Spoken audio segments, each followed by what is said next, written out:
Intro music. A star for the ages for Tony Gwynn, number 3,000. And the ball game is over. The series is over. Welcome to Slam Diego.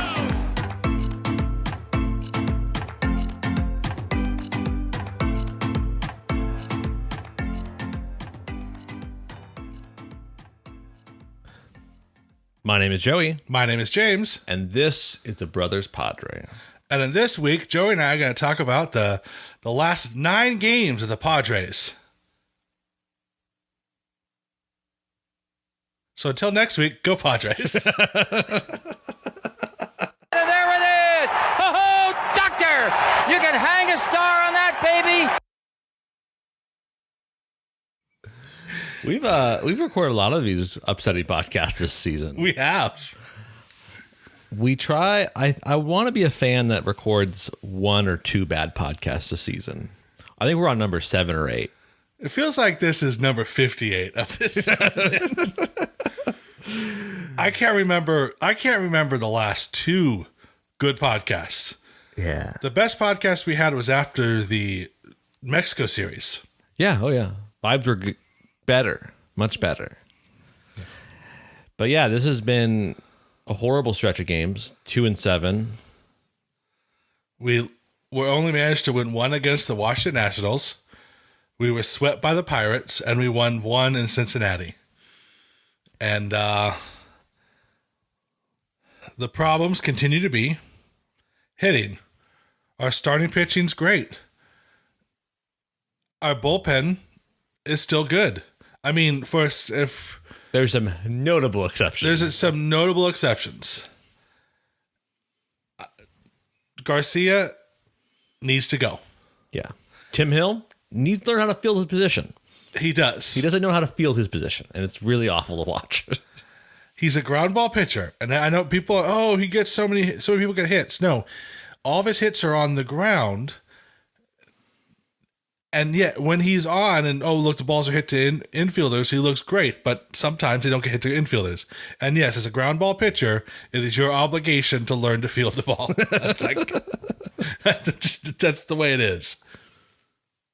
Greatest ground ball pitcher of all time, Greg Maddux, has the most gold gloves of all time of any player.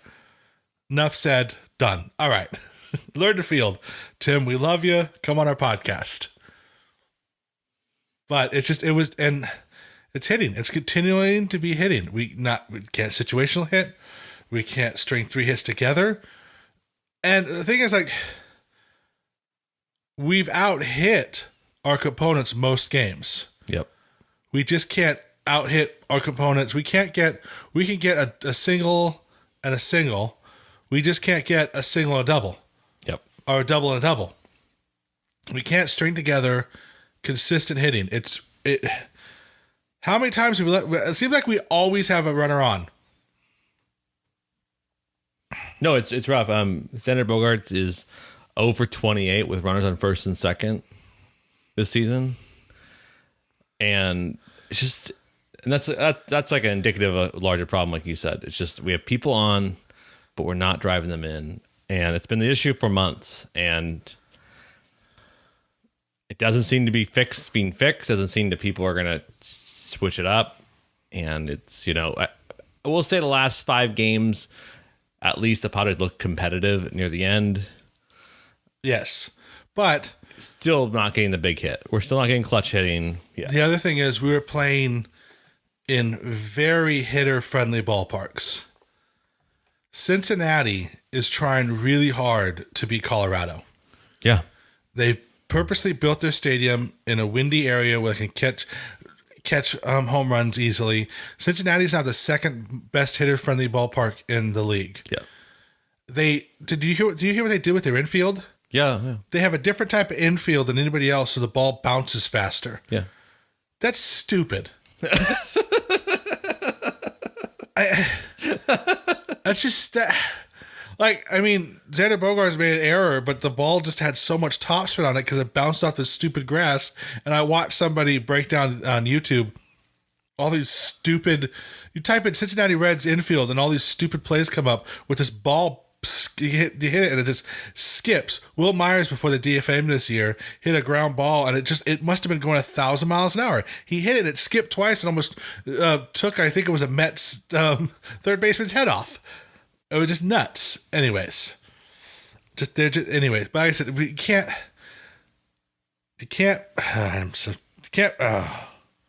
I'm out of words, Joey. I'm out of words. Here's the thing is, listen to the last 3 podcasts of what we complained about, and there's still the same problems. It's not one person. It's a systemic issue where we're not hitting and we're not winning baseball games. We're not able to win extra innings. We're not able to win close games. And that's the difference between a great team and a bad team.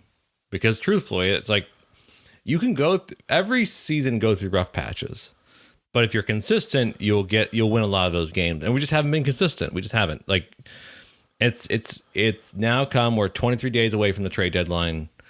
We are 7 or 8 games under 500. I don't know. We're not close, and we have to start making decisions as an organization. You and I don't have to make any decision. We're gonna observe decision making for us. Because now it's, we have 6 games before the All-Star break. 3 against the Angels, 3 against the Mets. All at home. And then you basically have 2.5 weeks worth of games to make something happen. And I've been saying it. It seems like every week I've said this. This next batch of games is make or break. But more so than in this next 6 games, if the Padres do not have a winning record, at least 4-2 against the Mets and the Angels, it's time to start trading people. It's time to rebuild for next year, because we're not doing it. We're not. If we can become 4-2 and then somehow win the immediate 2 series after the All-Star break with a noted improvement in hitting, blow it. There's no. As a fan, I cannot keep watching this core guys keep trying. I would rather watch us trade several good pieces to get pieces back to rebuild for next year, or maybe improve a little bit this year. Maybe not get to the playoffs, but maybe be more respect. Maybe finish 2nd or 3rd in our division, and promise to be better. Because right now, you and I have talked about this off air, and so I think all on air once. But is this worse than the 2021 collapse? No, the 2021 collapse, we were good up until August, and then we just fell off. We have not been good all year. We have been below mediocre. We have been subpar. We have been 2015 Padres. Yeah. And it's really irritating. And I've said this a lot. I don't know if I can't think his thing. I can't remember if all of my rants have made it on air yet. Yeah. And I think this is just my theory. I think banning the shift has ruined offense. Because everyone thought, it's going to increase from our offense. If you look across Major League Baseball, there's the biggest offensive decrease this year since the year they raised the mound a couple inches. And then it took hitters to readjust the year after. So what I'm thinking is happening is, up until recently, pitchers have been throwing to batters, hoping them to pull the ball into the shift. Inside is where pitchers were living. Outside was only to get them to chase. Now you've opened up the entire strike zone to pitchers again. Case in point, look at Jake Cronenworth. He has a massive uppercut swing. Because I guarantee you, last year, 60% or more of everything he saw was on the inside. Yeah, he could fly out, could ground out to the shift, but he could get a hold of one occasionally. And you look at any batter that's struggling right now. Xander Bogaerts, another person. All 8 of his home runs were on inside pitches. Yep. Except for, I think he had one off opposite field home run, but everything has been primarily been on the inside. They're not pitching inside anymore. They're pitching away. And that's why you have all these batters chasing, because like they realize they have the whole strike zone to protect again. Right. And teams that are good right now are teams that can take advantage of the entire strike zone. Slap hitters. If we were playing last year, the Diamondbacks would not be as good as they are right now. They're a speedy slap hitting team. Yeah, they have really good power guys on their team too. I mean, Corbin Carroll is possibly going to be a great player. But they have slap hitters and speed guys. That is a legitimate strategy. Up until last year, that style of hitting's dead. No, it's not dead. It's just baseball made it a thing again. And so if the Padres do not take the 4 games off and retool their stances and sit down, look, this is what's happening. We've seen Jake Cronenworth choke down the bat and hit opposite field stuff. Look at how great he was. That great hit he had against the Dodgers. Right. A short little swing right to center field. We know he can do it. Everything he has, he's just thinking he's going to hit 20 home runs this year again. He might never be a 20 home run guy again. Right. But if he can bat 275, 285, or even around 300, it's very valuable. Very valuable, especially with his defense. Yeah, I agree with everything you said. It's just coming.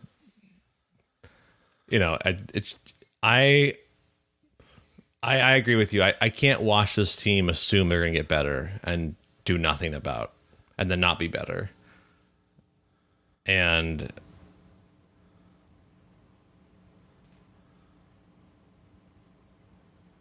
it really will decide the next little bit. Like this next 6 games will decide the rest of the season. And it's a bummer, but it's just the reality of it. And something has to be done. But in the event that things do not get better, James, what is the scenario? What do we do? Who do we trade? Who do we get rid of? Yeah. Ironically, our two All-Star representatives are the biggest ones in the chopping block. Josh Hader and Juan Soto. Yeah. And Blake Snell, Seth Lugo will probably all valuable trading pieces. I see Hader as like the first to go, Lugo the second, and then Soto has to be given we have to be given a haul for Soto. The only team I can think we could trade Soto to and get really good prospects for, that a team that needs offense, are the Marlins. Yeah. Luis Ariz and Juan Soto in the same lineup would be insane. It would be very insane. The 2 best left-handed contact hitters. I think that's probably the best bet to trade for him, because you look around the league, all the other teams that are struggling right now, you can't watch. I mean, probably the worst team watching other teams, people predict who we're going to trade for, are Yankees fans. Right. Because all Yankees fans believe all their prospects are Joe DiMaggio. Right. Like, no, that's some guy that any other organization wouldn't even be in their top 100. So they always, I saw somebody literally say, we should trade for Juan Soto. And we're going to give some guy from single A that's missing an eye and some other dude. No, we're not doing that. And I don't think Juan Soto gets traded. I think he sticks. I mean, just because we have another year with him. I agree. Yeah, and that you probably already made the investment towards it. Yeah. So I don't think it's going to happen. But I definitely see Hader and Lugo for sure, and possibly Snell, because they're all free agents. Sorry, yeah. Those all 3 I think you can do. I think possibly teams that could use extra pitching, we're facing them tonight. The Angels. Oh, yeah. Angels are a good one. I think Angels, the Mariners, depending on how they do the next 6 days as well. Pick an AL Central team, and because they're all kind of whatever in that division. But the thing is, they're all kind of whatever because all the teams are all kind of whatever. Yeah. And that means none of them have really great franchises at the moment. Yeah. I mean, I could see us trading with the Twins again. I could even see the Rangers being super aggressive too. I was just thinking Blake Snell, the Rangers. Yeah. Even, I mean, you could even make a case that the Marlins would want a more established playoff pitcher. So trade for Snell to the Marlins as well. Yeah, I could see that. I also could see, I mean, AL East teams, if the Orioles ever want to go for it, they could also very easily get those guys too. Yeah. I mean, the Orioles don't need good relief pitchers. They have two of the best relievers in baseball. But I could see them totally get another starting pitcher. And the thing is, if the Padres are going to make a trade, they either have to get people that can help us now or will definitely be able to help us next year. Yeah. We can't trade for 3 years down the road prospects. No. They have to be this year or next year prospects. Yeah, I mean, this deadline isn't about rebuilding your core. It's about retooling for next year. Yes. Otherwise, this whole experiment makes zero sense. I agree. But I think we're in agreement there. We'll obviously, after the All-Star break, have a much better idea, I think, of what's going to happen. You'll hear from our thoughts. I'm sure it'll be very positive thoughts around it, because nothing's more fun than talking about selling players you like, you know. Yeah. And we'll dive deep in whoever we get. The other question I have for you is not player related. I guess, does AJ Preller survive this trade deadline if we're sellers? I don't know. Peter said the ownership likes him. How much of the ownership saying he likes him is just to save face? I don't know. The era of George Steinbrenner owners aren't around anymore. Yeah. Where just the owner doesn't come out and lambast and make fun of his own employees. Yeah. An interesting thing is coming up. The president of baseball operations for the Milwaukee Brewers contract is up at the end of this year. Now, there are a lot of teams looking for that guy because he rebuilt the Brewers franchise. Mm-hmm. And they have one of the best farm systems. They have one of the best pitching programs. And I think there's going to be a lot of people looking to hire him.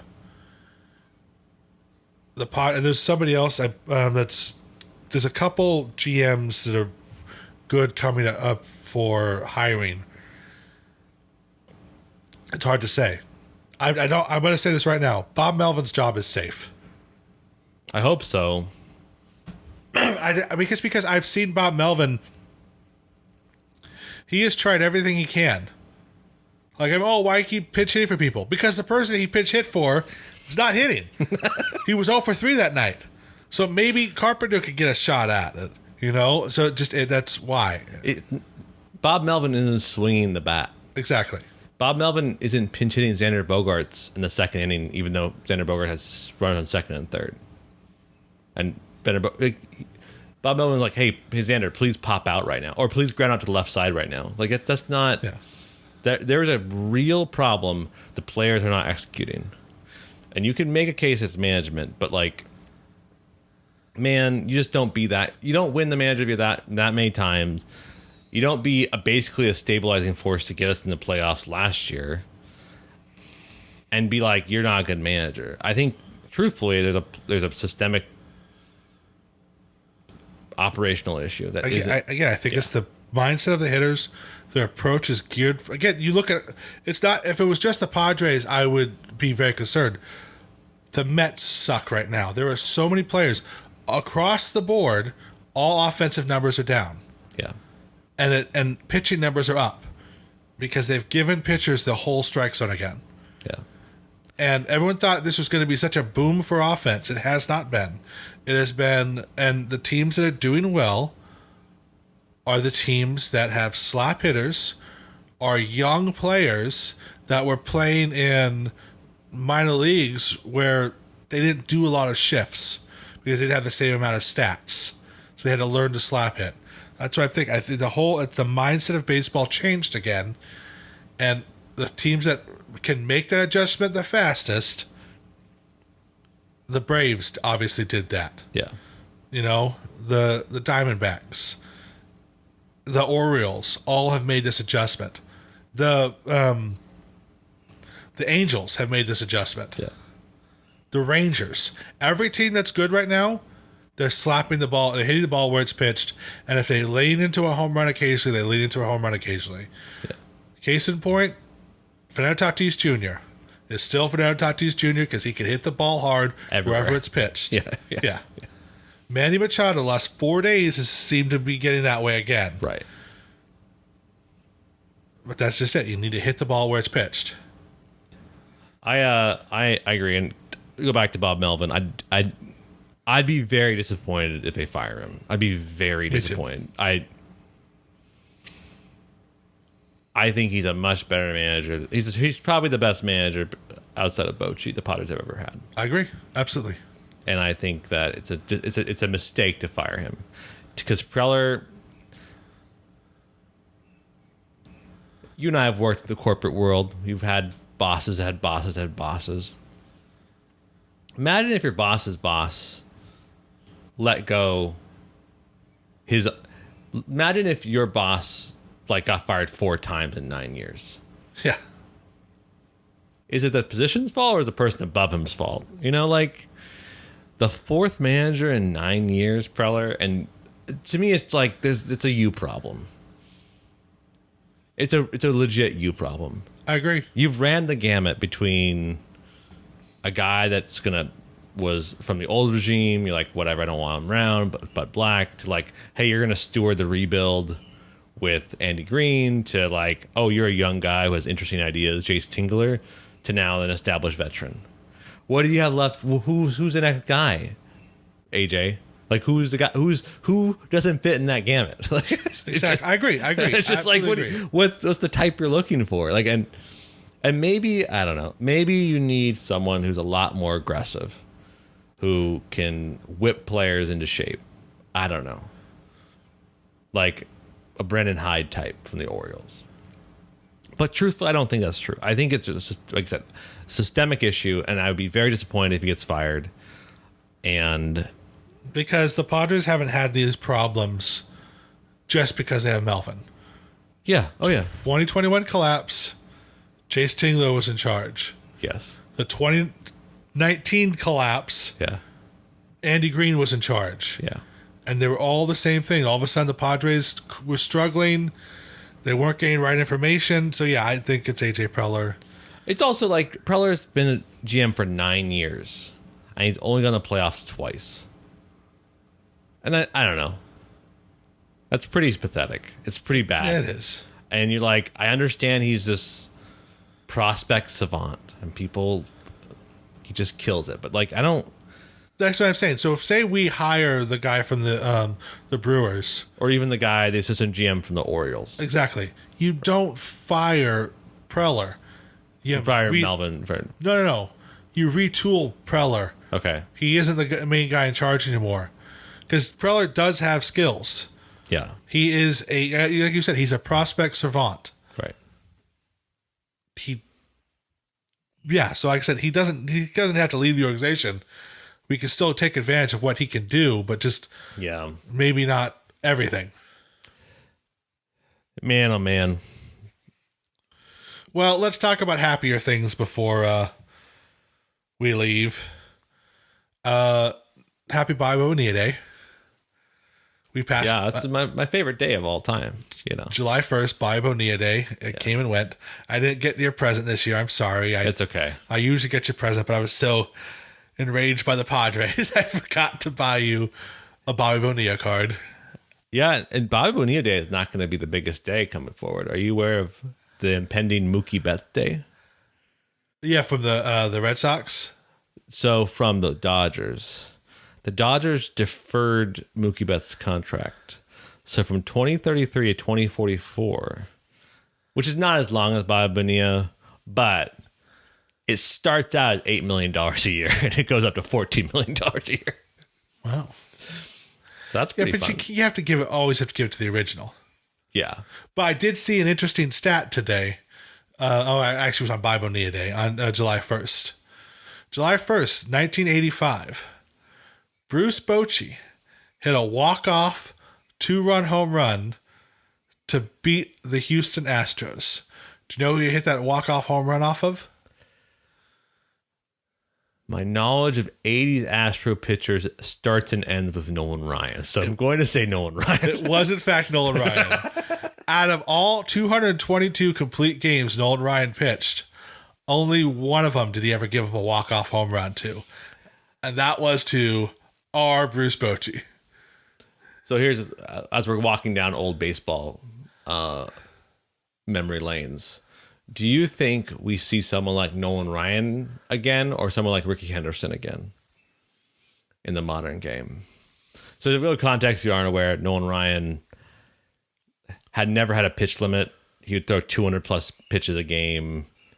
Had 220 plus complete games, like you said. So he's something you don't really see in baseball anymore. Dude pitched from well into his 40s.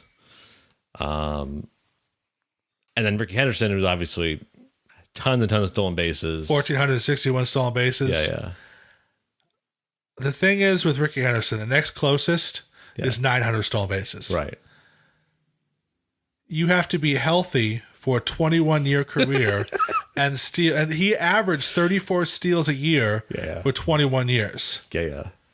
And you have to average 10 complete games for 21 seasons. Yeah. I think there's more likelihood of somebody breaking Cal Ripken Jr.'s record for most games started than Ricky Henderson's stolen base. I think somebody will hit 57 hits hitting streak before someone breaks Ricky Henderson's record. I think Ricky Henderson's record is pretty much unbreakable. When it comes to Nolan Ryan, everything is so analytics driven. And they also hyper protective of people's arms. Yeah. Now I think there might be somebody out there who can break his strikeout record. Right. But as far as 200 pitch count, never again. That probably never going to happen again. Unless you can get some sort of freak. Sandy Alcantara got close last year. He had a couple games where he threw 130, 140 pitches. But this year, he's not been as sharp. Yeah. So who knows? Like I said, I think his strikeout record could be in jeopardy. But as far as Ricky Henderson goes, that's taking into account somebody who can steal 30 bases. His third year before he retired, his last year after he left the Padres, he went back to the A's. He stole 61 bases. All right? He was 40. Yeah. That's insane. I'm sorry. Ricky Henderson, I think, has the most unbeatable record in sports. Yeah, I agree. And he had 3,000 hits, just Willie, Yeah. Oh, yeah. I think Ricky Henderson's definitely the best. His record's secure. 200 pitch count, we'll probably never see that again. Nolan Ryan's strikeout record probably is beatable, but who knows? I agree.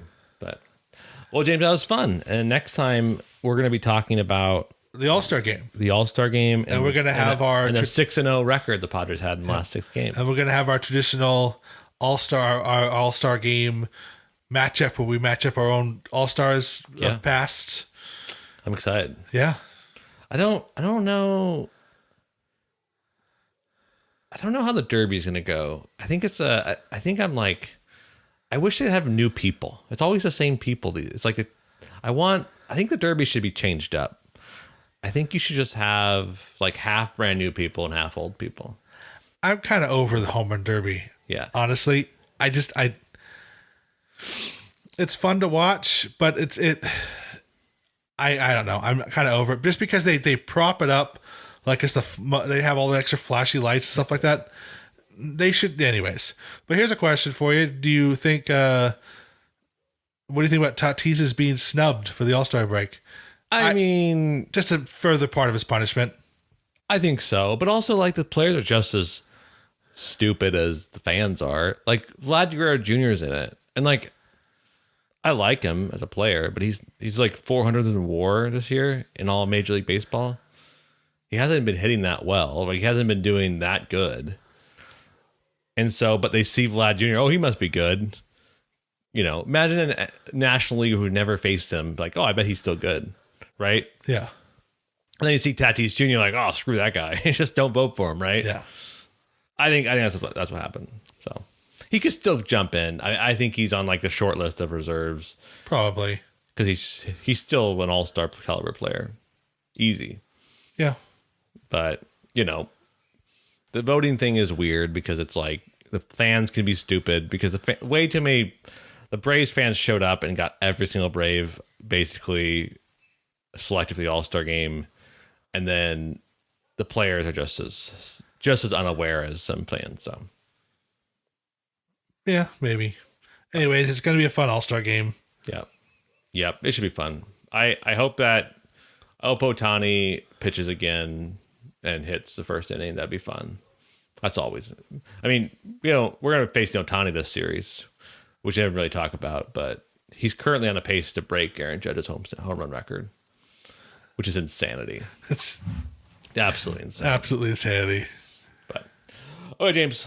Until next time, go Padres. Go Padres. And there it is! Oh, doctor! You can hang a star on that, baby!